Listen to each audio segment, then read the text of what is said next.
وہاں بھی اللہ جنت میں چھڑے چھاٹ نہیں کسی کو چھوڑیں گے، کیونکہ وہ جنت کا ماحول کیا کرے گا؟ خراب کرے گا وہ۔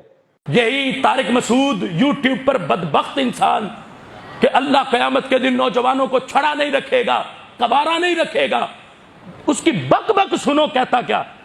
کہتا اللہ قیامت کے دن جنت میں ہر چھڑے کو بھی اس کی حوریں دے گا۔ کیوں؟ کہتا ہے کہ کہیں ایسا نہ ہو یہ کسی اور کی حوروں کو جا کے چھیڑنے لگ جائے۔ میں کہتا ہوں دیوبند والوں، تقی عثمانی، لگام دو اپنے اس کتے کو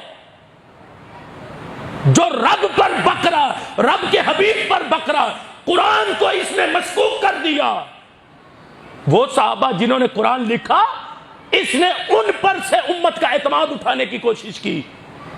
کتنے لحاظ سے یہ توہینوں کا مرتکب ہو رہا ہے۔ لگام دو، پھر کہہ رہے ہیں اس کو روکو اس کو، ورنہ اللہ کا فضل ہے ہم مناظرے کرنے بھی جانتے ہیں، اور اللہ کا فضل ہے تاجدار گولڑا کے صدقے ہم مباہلے کرنے بھی جانتے ہیں۔